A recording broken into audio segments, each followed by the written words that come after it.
આકાશવાણી અમદાવાદ વડોદરા પ્રાદેશિક સમાચાર સંસ્કૃતિ ભૂંડિયા વાંચે છે. સૌપ્રથમ મુખ્ય સમાચાર. 75મા ગણતંત્ર દિવસે કર્તવ્યપથ પર રજૂ થયેલ Dhordo world best tourism village UNWTOના ગુજરાતના ટેબ્લોને 2 પુરસ્કાર પ્રાપ્ત થયા. ગુજરાત વિધાનસભાના શિયાળુ સત્રનો આગામી 1 ફેબ્રુઆરીથી પ્રારંભ થશે. કામકાજ સલાહકાર સમિતિની બેઠક અને ધારાસભ્ય દળની બેઠક આવતીકાલે મળશે. પંચમહાલ જિલ્લાના વિંઝોલ ખાતે શ્રી ગુરુ ગોવિંદ યુનિવર્સિટીનો 5મો પદવીદાન સમારોહ યોજાયો. રાષ્ટ્ર આજે રાષ્ટ્રપિતા મહાત્મા ગાંધીની પુણ્યતિથિ નિમિત્તે શ્રદ્ધાંજલિ અર્પણ કરી રહ્યો છે. રાજ્યમાં શ્રદ્ધાંજલિના વિવિધ કાર્યક્રમો યોજાયા. સમાચાર વિગતવાર. 75મા ગણતંત્ર દિવસે કર્તવ્યપથ પર પ્રસ્તુત થયેલ Dhordo world best tourism village UNWTOના ગુજરાતના ટેબ્લોને 2 પુરસ્કાર પ્રાપ્ત થયા છે. ગુજરાતની સાંસ્કૃતિક અને પ્રવાસન વિરાસત ઝાંખી બીજા વર્ષે પણ પીપલ્સ ચોઇસ એવોર્ડમાં સૌથી વધુ 32% વોટ સાથે પ્રથમ ક્રમે, જ્યારે ટેબ્લોઝની શ્રેષ્ઠતા માટેની પસંદગી સમિતિ ચોઇસમાં બીજા ક્રમ મેળવ્યો છે. આ ગૌરવ સન્માન માટે મુખ્યમંત્રી ભૂપેન્દ્ર પટેલે અભિનંદન પાઠવતા કહ્યું કે પ્રવાસન અને સાંસ્કૃતિક વિરાસત ક્ષેત્રે ગુજરાતની આ આગવી સિદ્ધિ છે. ટેબ્લોમાં કચ્છની ઓળખ સમા ભૂંગા, રણોત્સવ, ટેન્ટ સિટી અને કચ્છના વિવિધ ભરત ગૂંથણ, ગ્રામીણ ક્ષેત્રે ડિજિટલ ક્રાંતિને દર્શાવતા નિદર્શનો રજૂ કરવામાં આવ્યા હતા. આ સાથે યુનેસ્કોના અમૂર્ત સાંસ્કૃતિક વારસામાં સામેલ કરવામાં આવેલા ગુજરાતના ભાતીગળ ગરબાની પ્રસ્તુતિ પણ કરવામાં આવી હતી. ઉલ્લેખનીય છે કે રાજ્ય સરકારે 2006થી ધોરડો ખાતે રણોત્સવનો પ્રારંભ કર્યો હતો અને ધોરડો આજે પ્રવાસનની વૈશ્વિક ઓળખ બન્યું છે. 2024ની આ વર્ષની પ્રજાસત્તાક દિવસની રાષ્ટ્રીય પરેડમાં દેશના રાજ્યો, કેન્દ્રશાસિત પ્રદેશ તથા મંત્રાલયો મળીને કુલ 25 ટેબ્લોની ઝાંખી પ્રસ્તુત કરવામાં આવી હતી. ગુજરાત વિધાનસભાના શિયાળુ સત્રનો આગામી 1 ફેબ્રુઆરીથી પ્રારંભ થશે, જે 29મી ફેબ્રુઆરી સુધી ચાલશે. 2 ફેબ્રુઆરીએ વિધાનસભામાં અંદાજપત્ર રજૂ થશે. દરમિયાન આગામી ગુજરાત વિધાનસભા બજેટ સત્રને પગલે કામકાજ સલાહકાર સમિતિની બેઠક આવતીકાલે મળશે. મુખ્યમંત્રી ભૂપેન્દ્ર પટેલ, વિધાનસભા અધ્યક્ષ શંકર ચૌધરી, સંસદીય બાબતોના મંત્રી ઋષિકેશ પટેલ, પ્રફુલ્લ પાનસેરિયા અને દંડક બાલકૃષ્ણ તથા કોંગ્રેસના એક ધારાસભ્ય હાજર રહેશે. બજેટ સત્રને લઈ ભાજપ ધારાસભ્ય દળની બેઠક આવતીકાલે સાંજે મળશે. બજેટ સત્ર દરમિયાન ગૃહમાં ધારાસભ્ય અને મંત્રીઓની કામગીરી પર ચર્ચા, વિપક્ષના જવાબો તથા પાર્ટીના જ ધારાસભ્યોના પ્રશ્નો બાબત પર માર્ગદર્શન અપાશે. ભાજપના ધારાસભ્યોની બેઠકમાં મુખ્યમંત્રી ભૂપેન્દ્ર પટેલ, પ્રદેશ પ્રમુખ CR પાટીલ, સંગઠન મંત્રી અને મહામંત્રી પણ હાજર રહેશે. પંચમહાલ જિલ્લાના વિંઝોલ ખાતે શ્રી ગુરુ ગોવિંદ યુનિવર્સિટીનો 5મો પદવીદાન સમારોહ રાજ્યપાલ આચાર્ય દેવવ્રતની અધ્યક્ષતામાં યોજાઈ ગયો.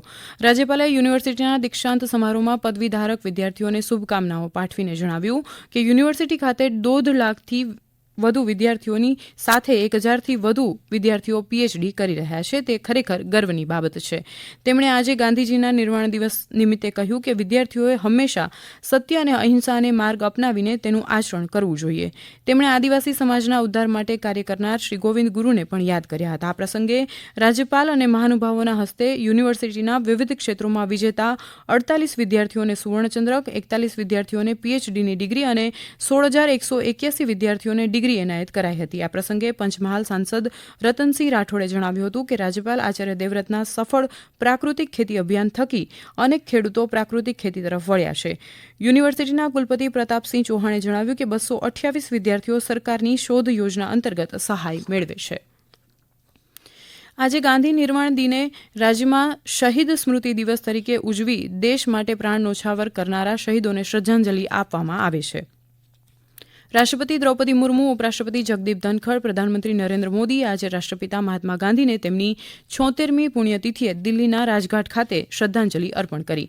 મુખ્યમંત્રી ભૂપેન્દ્ર પટેલે એક સોશિયલ મીડિયા સંદેશમાં ગાંધીજીને શ્રદ્ધાંજલિ આપતા જણાવ્યું કે પૂજ્ય બાપુનું ઉચ્ચ માનવીય મૂલ્યોથી પરિપૂર્ણ જીવન, સત્ય અને અહિંસાનો સંદેશ તેમજ જીવન ઘડતર અંગેના તેમના વિચારો માનવજાતને સાચો પથ બતાવતી દીવાદાંડી સમાન છે. ગાંધીનગરના સચિવાલય ખાતે કર્મયોગીઓ દ્વારા શ્રદ્ધાંજલિ અર્પણ કરી હતી. પોરબંદરમાં મહાત્મા ગાંધીના જન્મસ્થળ કીર્તિ મંદિર ખાતે સર્વધર્મ પ્રાર્થના સભાનું આયોજન કરવામાં આવ્યું હતું, જેમાં જિલ્લા કલેક્ટર, નગરપાલિકા પ્રમુખ સહિત અન્ય પદાધિકારીઓ, વિદ્યાર્થીઓ, નાગરિકો અને પત્રકારો ઉપસ્થિત રહ્યા હતા. મહીસાગર જિલ્લામાં આજે સવારે શહીદ વીરોને 2 મિનિટ મૌન પાળી શ્રદ્ધાંજલિ અર્પણ કરવામાં આવી હતી. આ સમાચાર આપ આકાશવાણીના અમદાવાદ વડોદરા કેન્દ્ર પરથી સાંભળી રહ્યા છો. વધુ સમાચાર આપ અમારી વેબસાઇટ newsonair.gov.in/ગુજરાતી પર વાંચી શકશો. આણંદ જિલ્લાના બાકરોલ ખાતે સરકારી જિલ્લા પુસ્તકાલયમાં 1 કરોડ રૂપિયાના ખર્ચે સ્માર્ટ લાઇબ્રેરી તથા ઈ લાઇબ્રેરીનું જિલ્લા કલેક્ટર પ્રવીણ ચૌધરીના હસ્તે લોકાર્પણ કરવામાં આવ્યું. આ પ્રસંગે કલેક્ટરે જણાવ્યું કે જિલ્લાના સરકારી પુસ્તકાલયમાં અંદાજિત 200થી વધુ વિદ્યાર્થીઓ વાંચવા ભણવા અર્થે આવે છે. આ લાઇબ્રેરીમાં તમામ વયજૂથના વાચકોને અનુકૂળ સુવિધાઓ ઉપલબ્ધ બનાવાઈ છે. સ્માર્ટ લાઇબ્રેરીના લોકાર્પણ બાદ મહાત્મા ગાંધીજીની પુણ્યતિથિ અને શહીદ સ્મૃતિ દિન નિમિત્તે 2 મિનિટનું મૌન પાળી શહીદોને શ્રદ્ધાંજલિ અર્પણ કરવામાં આવી હતી. આ પ્રસંગે મહાનુભાવો સહિત ગ્રંથાલય ખાતાના કર્મચારીઓ અને વિદ્યાર્થીઓ ઉપસ્થિત રહ્યા હતા. તાપી જિલ્લાની 64 જેટલી શાળાઓમાં શાળા સલામતી સપ્તાહ 2024 અંતર્ગત ફાયર વિભાગ અને 108 ટીમ દ્વારા ઇમરજન્સી સેવા અંગે જનજાગૃતિ કાર્યક્રમો યોજાઈ ગયા. તાપી જિલ્લામાં ગઈકાલથી 3 ફેબ્રુઆરી દરમિયાન ગુજરાત રાજ્ય આપત્તિ વ્યવસ્થાપન સત્તામંડળ ગાંધીનગર દ્વારા તમામ સરકારી પ્રાથમિક શાળાઓમાં ગુજરાત શાળા સલામતી સપ્તાહ 2024ની ઉજવણી કરવામાં આવી રહી છે. ત્યારે આ કાર્યક્રમ અંતર્ગત પૂર, વાવાઝોડું, આગ, ભૂકંપ તથા અન્ય આપત્તિઓ દરમિયાન શું કરવું તે વિશે સમજણ આપવામાં આવશે. શાળા સલામતી સપ્તાહના પ્રથમ દિવસે 108 ઇમરજન્સી ટીમ દ્વારા વ્યારા, ડોલવણ અને વાલોડ તથા નિઝર તાલુકા પ્રાથમિક શાળામાં પ્રાથમિક સારવાર અંગેની સમજ આપી કુલ 1700 બાળકો અને શિક્ષકોને સમજણ પૂરી પાડવામાં આવી હતી. ફાયર વિભાગ વ્યારા નગરપાલિકા દ્વારા ચીખલી પ્રાથમિક શાળાના 180, સોનગઢ નગરપાલિકા દ્વારા કુલ 630 બાળકો અને શિક્ષકોને અગ્નિશામક સાધનો દ્વારા ડેમોન્સ્ટ્રેશન કરી માહિતી પૂરી પાડવામાં આવી હતી. કેન્દ્ર સરકારની આયુષ્માન ભારત યોજના અંતર્ગત અનેક લોકોને નવજીવન મળ્યું છે. આણંદના બોરસદના કાલુ ગામમાં રહેતા સોમાભાઈ બીડી વાળવાનું કાર્ય કરી પોતાના પરિવારનો નિર્વાહ કરે છે. 1 વર્ષ પહેલા તેમના પત્ની મંજુલાબહેનને બ્લડ કેન્સર હોવાની જાણ થઈ. આ સારવારનો ખર્ચ વધારે હોવાથી તેમના માટે પત્નીની સારવાર કઈ રીતે કરાવવી એ એક જટિલ સવાલ હતો. તેમણે આયુષ્માન કાર્ડની મદદથી અમદાવાદ સિવિલમાં તેમની પત્નીની સારવાર શરૂ કરી છે. આ યોજના માટે સોમાભાઈએ સરકારનો આભાર વ્યક્ત કર્યો હતો.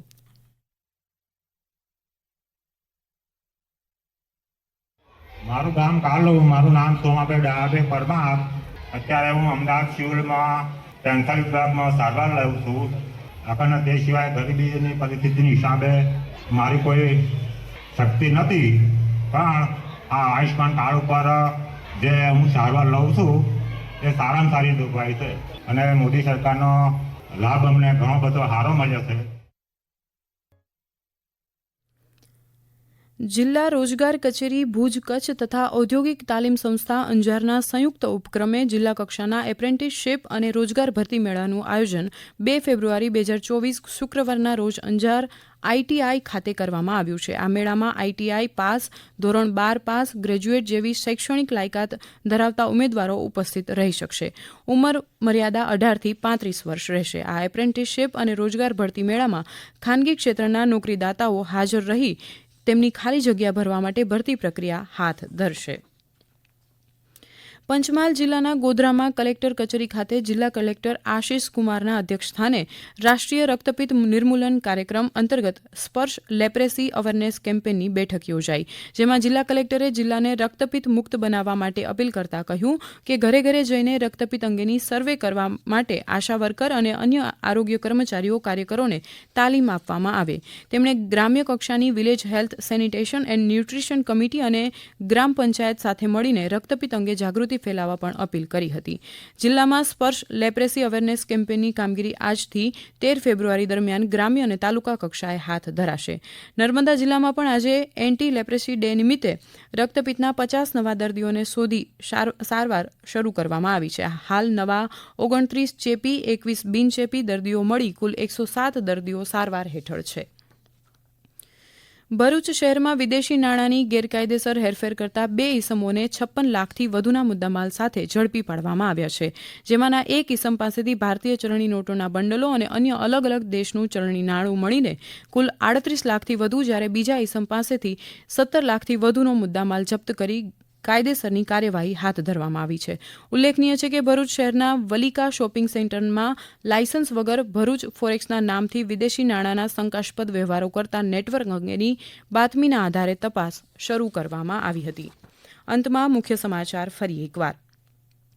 75માં ગણતંત્ર દિવસે કર્તવ્ય પથ પર રજૂ થયેલા Dhordo world best tourism village UNWTOના ગુજરાતના ટેબ્લોને 2 પુરસ્કાર પ્રાપ્ત થયા.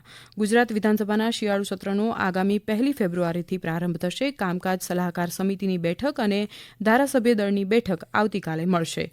પંચમહાલ જિલ્લાના વિંઝોલ ખાતે શ્રી ગુરુ ગોવિંદ યુનિવર્સિટીનો 5મો પદવીદાન સમારોહ યોજાયો. રાષ્ટ્ર આજે રાષ્ટ્રપિતા મહાત્મા ગાંધીની પુણ્યતિથિ નિમિત્તે શ્રદ્ધાંજલિ અર્પણ કરી રહ્યો છે. રાજ્યમાં શ્રદ્ધાંજલિના વિવિધ કાર્યક્રમો યોજાયા. આકાશવાણીના અમદાવાદ વડોદરા કેન્દ્ર પરથી પ્રાદેશિક સમાચાર પૂરા થયા.